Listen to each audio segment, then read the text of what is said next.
On this week's Fishing 411, Mark and Jake Romanack visit the Niagara River to fish the famed Devil's Hole. This whitewater stretch of the Niagara River attracts countless spawning steelhead in the spring of the year. Post-spawn steelhead literally crush wobbling plugs like the iconic 3.0 maglip. In this must-see episode, Mark and Jake do battle with the raging rapids of Devil's Hole and a bunch of acrobatic steelhead.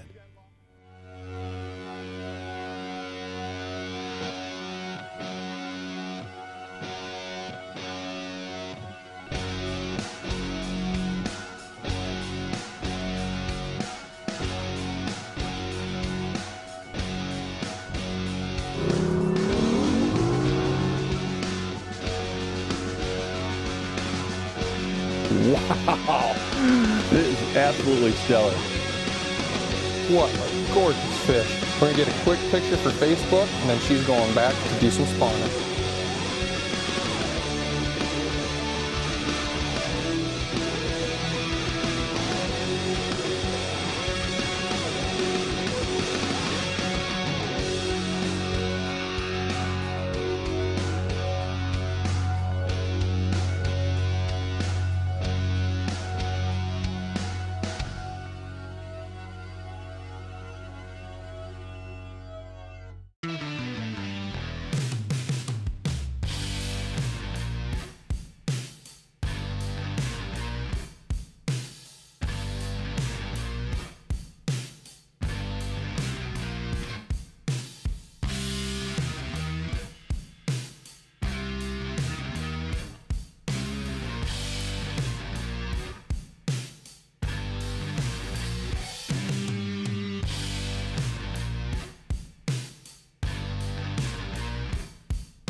We're hooked up.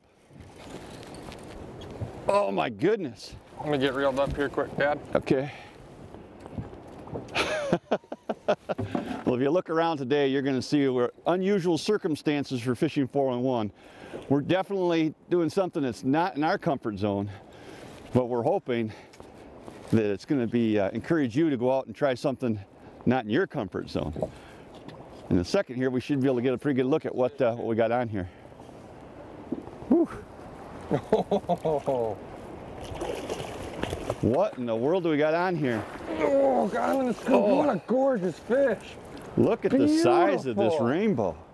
Look at the size of this rainbow trout. Let me get him out of this net. Oh. Is that not a gorgeous fish? Wow, this is absolutely stellar. Well, we're on the Niagara River and we're in an area they call the Devil's Hole. And if you've never been up here, it's a little sketchy to get here, to say the least. But if you get up this way, you might find yourself something just like that. What an incredible fish. Holy smokes. That is a beautiful post-spawn steelhead. Wow. Take one last look at this beauty. She's going back so you folks can catch her. And him in this case. Woo! Like a shot. Love it. That is an absolute awesome fish. Just love it. Woo, baby. Well, as you can tell from the color of that fish, it's spawning season. In fact, it's the tail end of the spawning season for the steelhead. They move up into the Niagara River. They start coming up in the fall, and they're here all winter long. And then, of course, they spawn in the springtime. And then after they spawn, they drop back out to Lake Ontario where they spend the summer. And so the fishing that we're experiencing here are for what they call drop back fish. And these are steelhead that are done spawning, that are making their way back out to the lake. And on their way back out to the lake, the thing that they get interested in is eating. You start chowing, because during the spawn they're not doing a lot of feeding. And so what happens is these baits, or these fish, get very aggressive and they'll hit high action baits, things like plugs.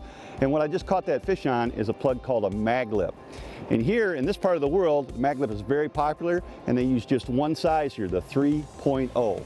If you're using a 3.0 maglip and you're using a three-way rig like what we have to get it down, and we'll show you in more detail of that rig, you've got a great chance of probably catching the best steelhead of your life here on the Niagara River.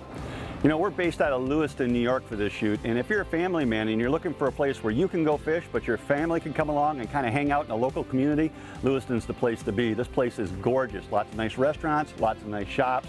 Absolutely the stellar place to come and visit from a recreational standpoint or from a fishing standpoint. We are hooked up.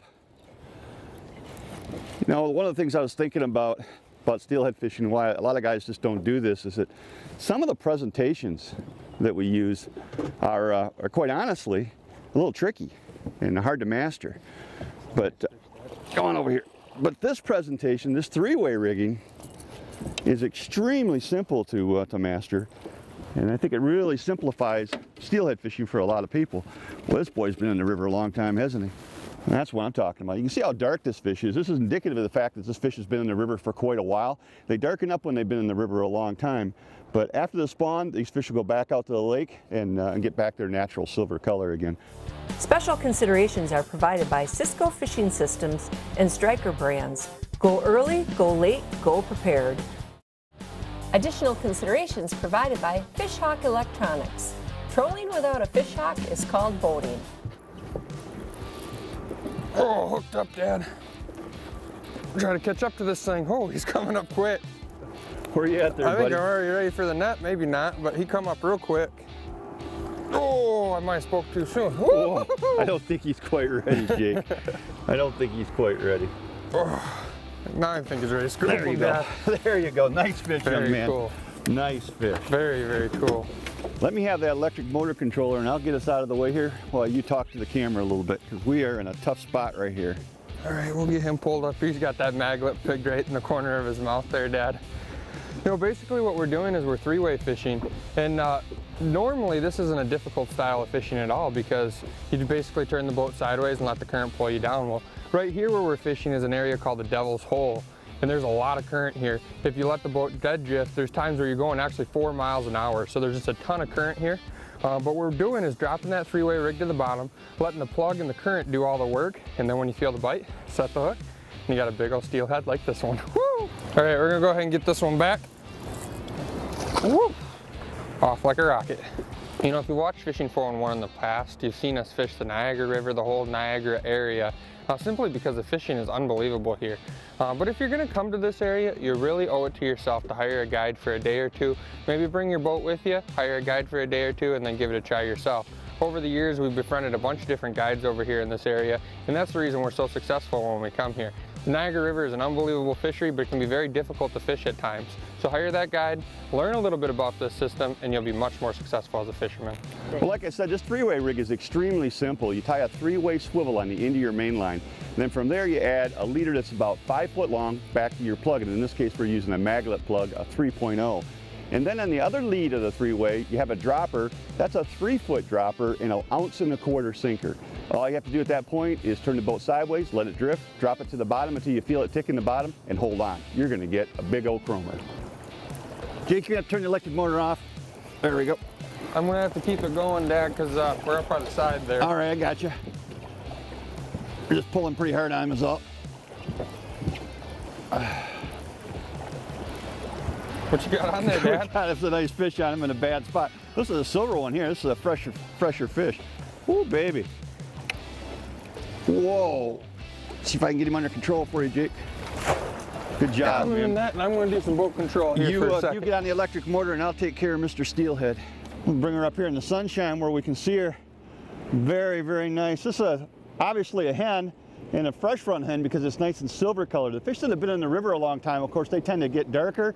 They get that nice rich color to them. But these chrome ones like this are the ones that the guys really covet. If a guy was interested in keeping one to eat, this would be a good one, but not today. She's gonna go back. What a beautiful Niagara River steelhead.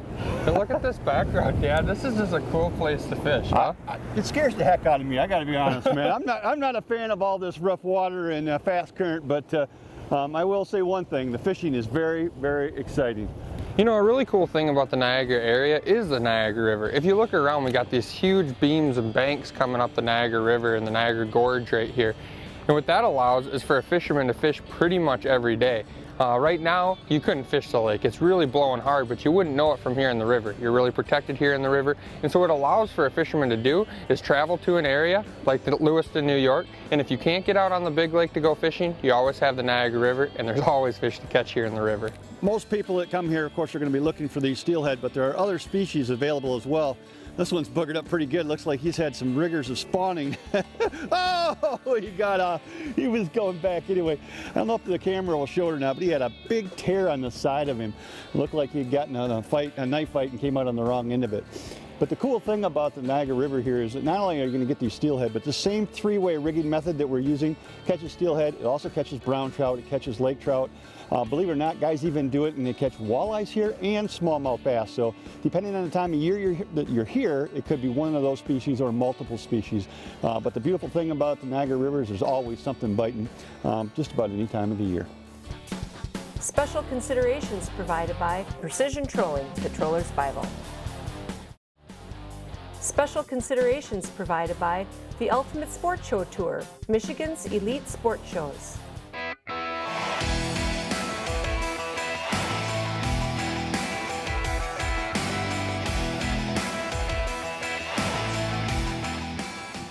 Eagle Claw presents the 411 on fishing. You know, one of the most important things with your sonar unit or your Lowrance unit is your transducer. The transducer is the actual tool that's going to allow you to see those fish, and it's such an important tool. And what we've been using this last season here is the HDI skimmer transducer from Lowrance.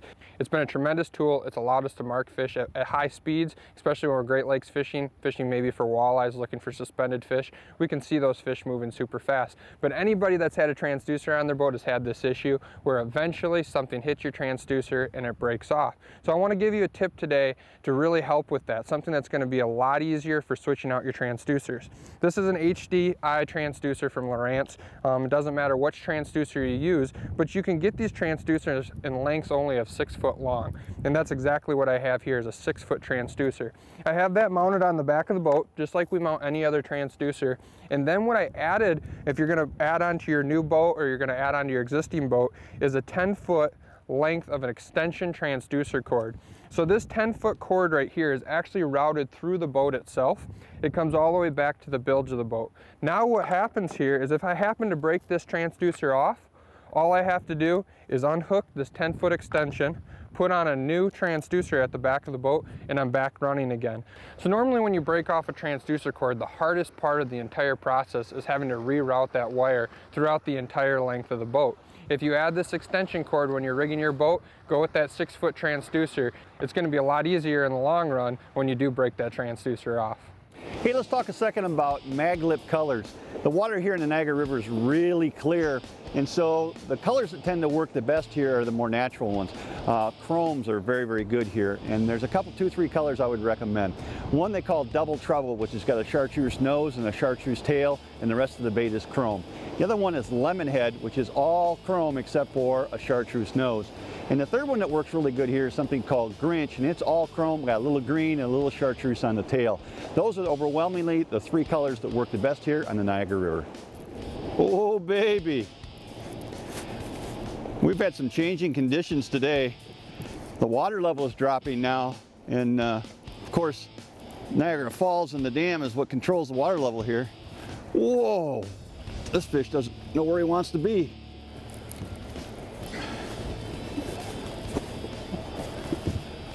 Ooh, Jakers. A big one, huh? Straight down he's staying. Oh my goodness.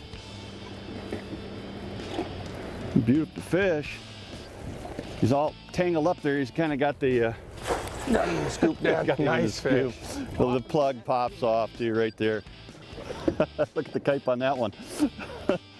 You know, it's hard to say. I kind of like this coloration after they've been in the river for a while, but lots of guys really prefer the silver ones, the chromed up ones. But I'm telling you what, this one still fought very good. Lord knows how long he's been in the river, but I tell you what, he's going right back there right now. Well, as it often is with fishing, things change. When we got up here this morning, it was really calm, and we could turn the boat sideways and let the current just cascade us downstream, let our plugs be upstream, and we could feel the plugs wobbling, and we were having great action on our plugs, and we were getting some good bites. But then what happened is that the wind picked up as the day progressed here, and it's coming, unfortunately for us, straight upstream. So what's happening now is if we try to turn the boat sideways, we're actually not moving fast enough to get the plugs to wobble properly. No problem, we can adjust to that. So what we've done is we're going to point the boat straight downstream, and we're going to use the electric motor, and we're actually going to pull downstream in order to be able to get our plugs to wobble properly. Fishing a three-way swivel with a mag-lip is very similar to fishing a bottom bouncer. If you've ever used a bottom bouncer for walleye, there's a lot of similarities. What we're doing here is we're trying to maintain contact with the bottom, and so we're letting out just enough line just to maintain contact. About a 45-degree angle to the bottom is just about perfect. So ideally what we're trying to do is let out just enough line that we can contact the bottom. Now the bite itself is also a lot like a bottom bouncer bite. What happens is that you're just going along, you can feel the plug wobbling, and then all of a sudden the rod just loads up and it gets heavy. And as you lean back into the fish, then you feel that first head shake and you start to you realize that you've got a fish on. So you don't feel much of a bite, you just feel a sensation of weight. Look up here, Dad. Let me get the net out of the way here. The fish must have been laying right next to that rock, because I could see the rock down there. This water's really clear here in the Niagara River. I could see that rock down there, and as soon as the bait went past it, boom, there he was. There he is, Dad. Whoa, he's in the net. Nice fish. Very nice. Looks like that might be a hen. That's beautiful steelhead right there. You know, you might notice by the way that we're dressed, I'm wearing my ice fishing clothes right now, my striker ice gear, and it's the middle of May. And when you get on shore, we're stripping our clothes off as fast as we can. It's really warm on shore, but right now, you know, the Niagara River in general is a cold river. In this year, we had a lot of ice on Lake Erie, and when the ice broke up, it comes down Lake Erie and then it comes onto an ice boom. That ice sits there for a while and then eventually makes its way down the Niagara River. So the Niagara River stays cold for a long time, which is one of the reasons why these steelhead stick around for as long as they do. They have food, they have cold water, and it's just the perfect combination. If you can see behind me that power plant, it's grinding up all the bait, and there's a lot of bait in this system too right now, a lot of emerald shiners, and that's what these fish are gorging on. They got a lot of these beautiful fish in the system right now. Special considerations are provided by Trailmaster Trailers and Daiwa Corporation. Special considerations are provided by ProCure, ruthlessly effective bait sense.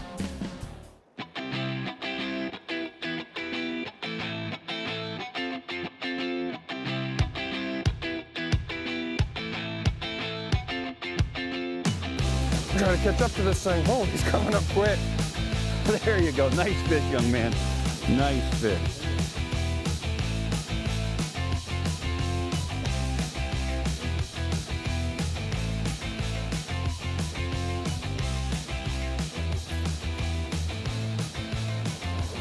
What you got on there, Dad? That's a nice fish on him in a bad spot. This is a silver one here. This is a fresher fish. Good job, man. But these chrome ones like this are the ones that the guys really covet.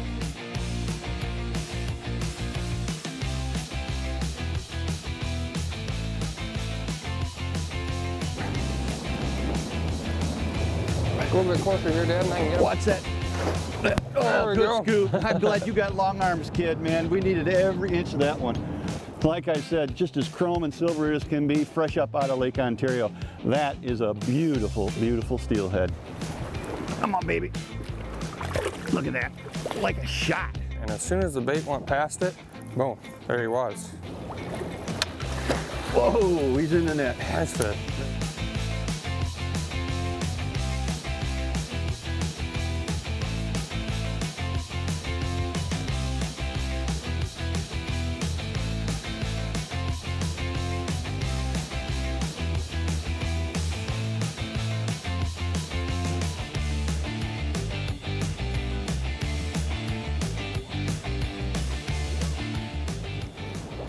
We are hooked up, and it's an interesting thing. Almost all of our fish have come from a very small piece of water, and you got to just pay attention to what that is. And we've just been pounded one very small piece. If you look at our plot trail, you'll be amazed. how many passes we've done. The whole thing about TV is it makes this look pretty easy, but I'm telling you, this is anything but easy. Anything but easy. Oh yeah, nice fish, Dad. There's another really nice steelhead. All these have been great fish, but some better than others. Woo! He just won't quit. Woo, get in the net.